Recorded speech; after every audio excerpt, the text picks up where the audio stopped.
It is your boy Triple G93 here, giving you a Halo Wars 2 commentary video where I am playing as Shipmaster. We got ourselves a Covenant on the right hand side, that is orange, and a UNSC Jerome, that is on the left hand side. And we'll be going against two Covenants and a UNSC. As you saw, I am going after the power nodes right away in this map because I feel like it's worth doing because you get that additional power very early on in the game.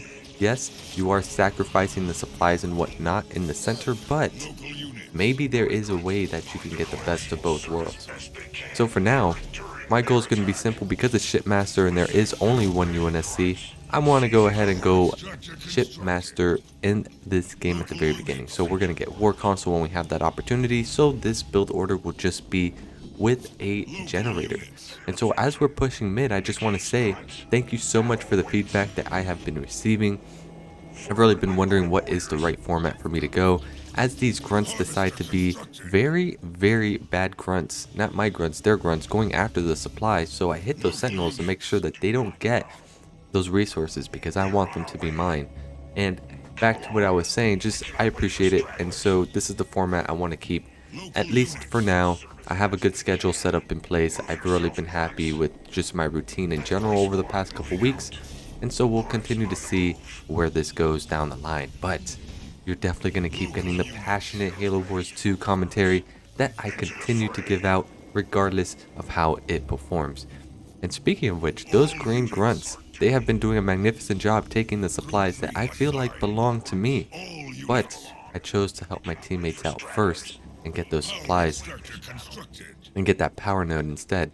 And so we're gonna just go ahead and shoot the sentinels one more time, go after those grunts.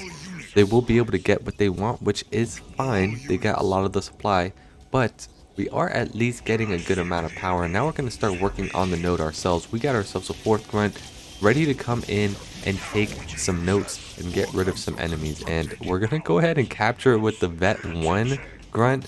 Not sure if I agree with that because that's a damage reduction and damage boost, so definitely would want that in my army instead. But with the reinforcements as red, that's going to at least allow us to go ahead and grab that, and we're going to get some of the supply there right away. So all in all, it's starting off relatively well. The power was taken by the enemy, unfortunately, but we're still going to keep working on the power nodes. Now, you just saw me going double point on the first one, which allows me to go ahead and get that extra vision for vehicles. I think that is such a magnificent ability, and Ghost can capture too and whatnot, but that extra vision in general really comes a long way because you can see units before they see you. Of course, if you're going against a Jerome, that's a different story. And you have Dark Blue trying to be very sneaky on this left hand side with some Marines. So Red is not really set up to fight that well, even though he does have the boost for Jerome, and Hero is out as well. We got ourselves a quick scout from everybody from light green and light blue, but I didn't really take as good of a look as I would have liked. But we're going to send our grunts to go after the nodes at the top and send our Shipmaster at the bottom to go ahead and focus on those Marines once we get to it. And now we're going to go ahead and self-destruct our war console and go raid camp. And this is something that you do not really see very often. And the reason why I'm saying this is because of the fact that, you know, once people go war console, that's it. They go economy after that. But because we've seen light blue going some Marines, I want to go ahead and get a raid camp up because I think getting suicides grunts will come a longer way if it looks like blue is going to be committing towards the infantry game. So Shipmaster's doing a magnificent job getting rid of a lot of this infantry here, and we were so bold to take a base right in front of blue to tell him, hey, this is my territory, you're not going to go ahead and get this. Grenades are still being used by Shipmaster, by the Marines. Spartan Slam comes down to go ahead and stun my poor little guy.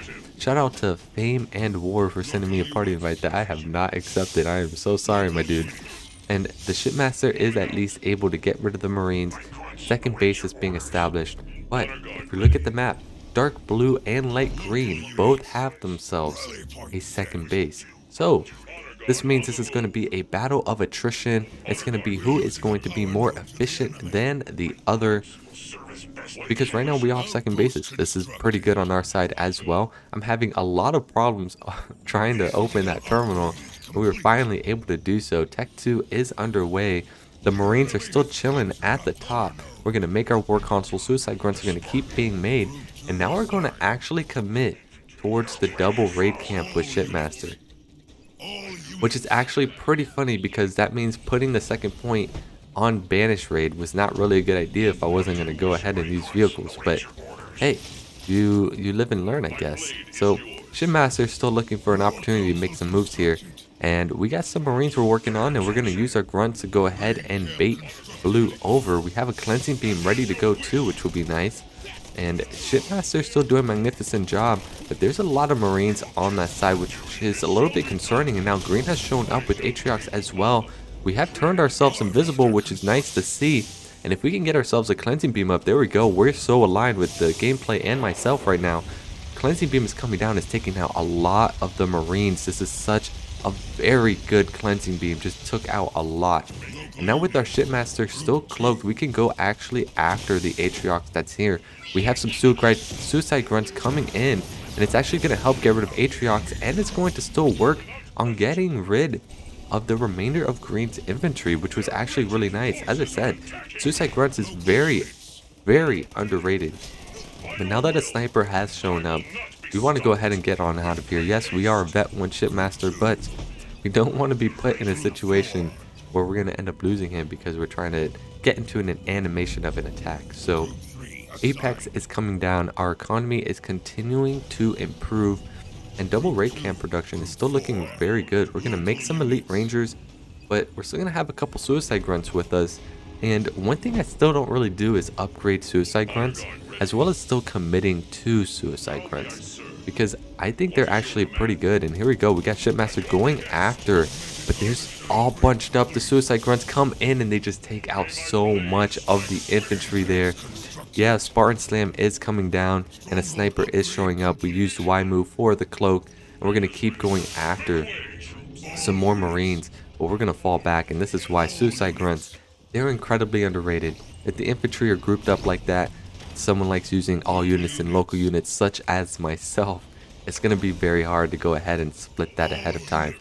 So our Shipmaster is still looking for opportunities to do some damage. We're going to keep making some elite rangers and some suicide grunts. We're going to see if we have an opportunity to keep this pressure up. And here we go. We have a sniper that we're going to go after. And once again, the infantry are all grouped up, and the suicide grunts are going to hit right at the sweet spot. Brute hammers are set up, and even though suicide grunt did run into the Spartan, it's going to at least give us the opportunity to go ahead and focus down on the Spartan itself. And this means, yep, the hero gets eliminated. And now we're at a vet 2 Shipmaster right now, which is very nice to see. We do have some elite rangers coming in, which is going to help provide the vision against those mines. So this was very, very fortunate. It does look like Dark Blue is starting to fortify on their defense, getting some turrets up.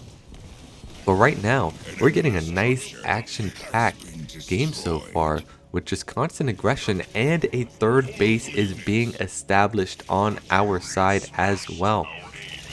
So the question is, will we be able to hold it? They know I'm trying to pressure this, and so the question is, how long will they, or how long do I have to wait for them to come and attack? It's going to happen. It has to happen.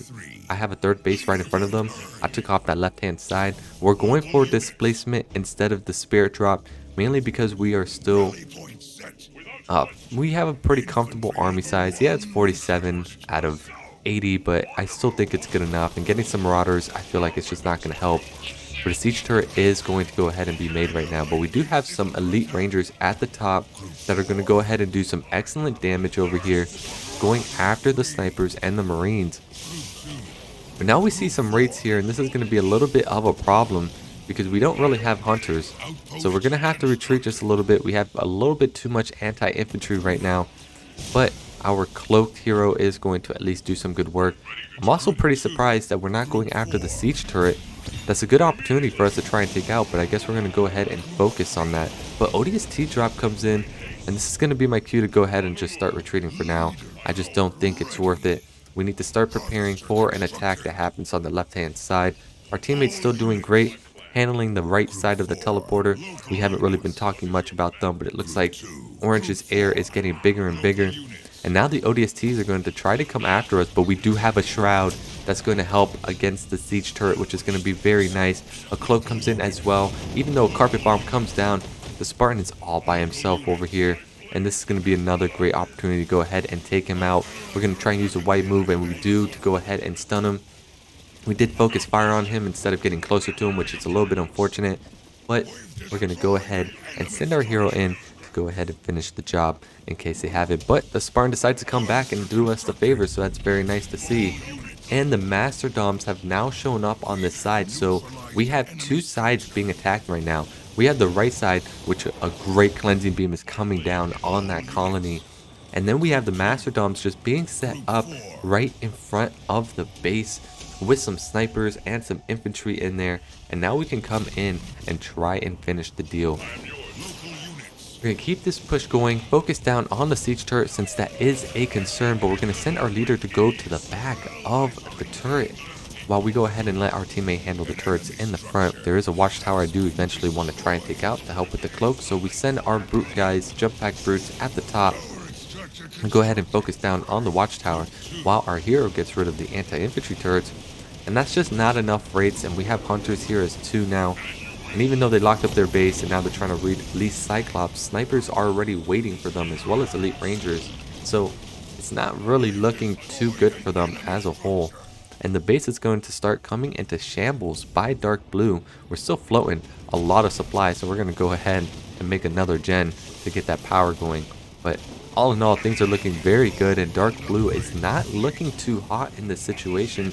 So he is going to need to be saved by another teammate. Atriox Burox comes in, and here comes Atriox himself, ready to try and lay down the law and get rid of us. But instead, he starts falling back a little bit because he realizes this may not be a good fight. But then he comes back and says, no, I'm going to take charge. But then he's like, actually, I'm not going to do it. Indecisiveness isn't going to help here, but I think it's the right move. I don't think it's worth Atriox coming in.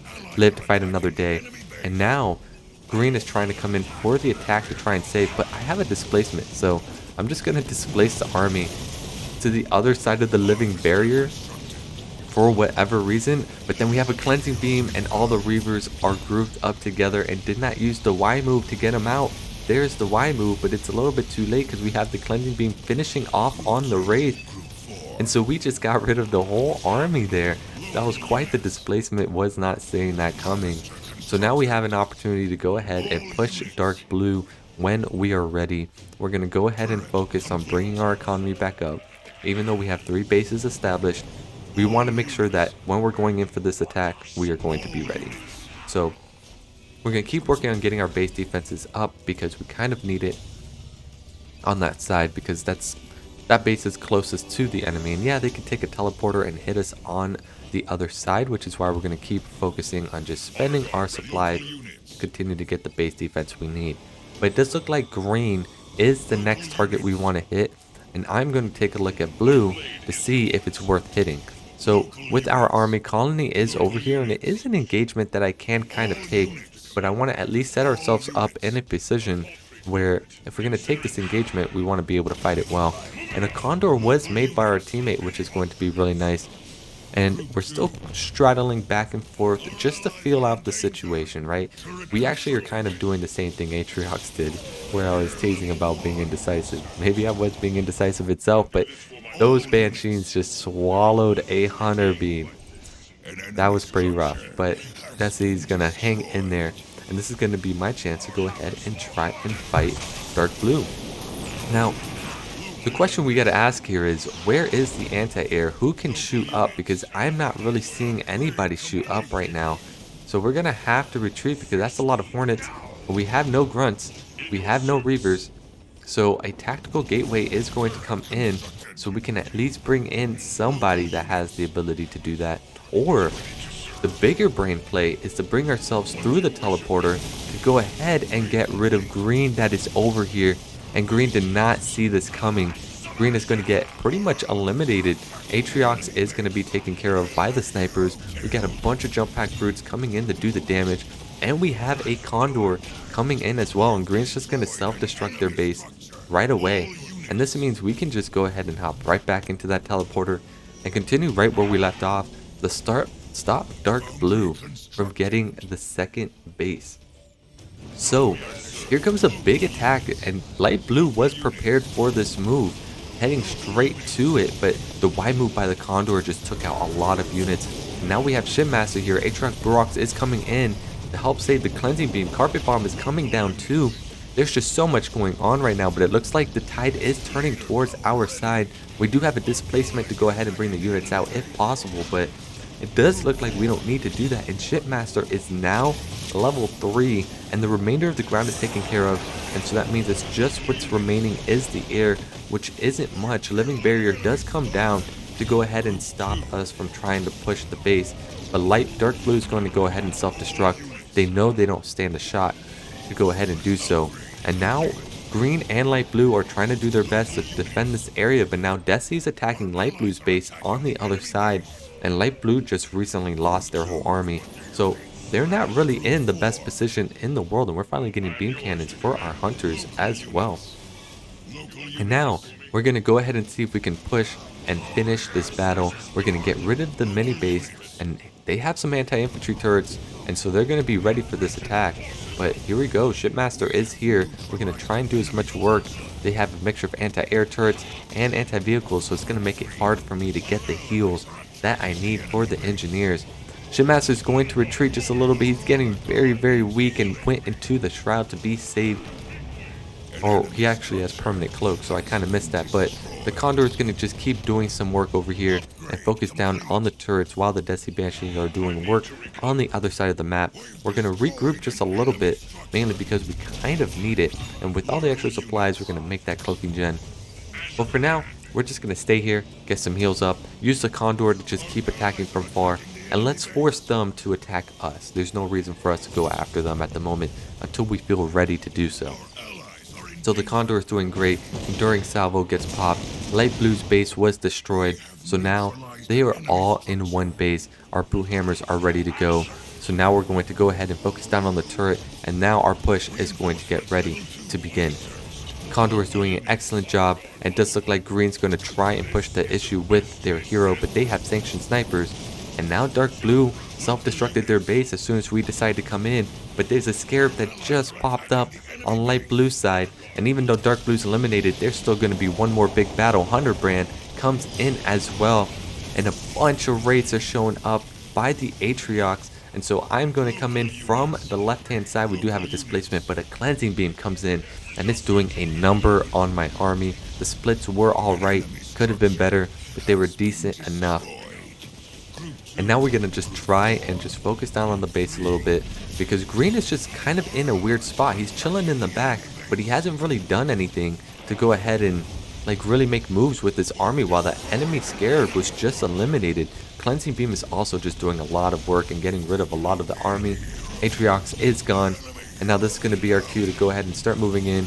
We have the Hammer Bros coming down with the stun, so now the Hunters can get right on top of the vehicles to go ahead and take them out. And that was a pretty good big battle. Level 1 Jerome as well, which is nice to see. And these Banshees did a lot of work as well. So as we eliminate the second player, we got one more player to go ahead and eliminate as well. And once this base is gone, this game will come to a close and the passion will go ahead and live on in another game.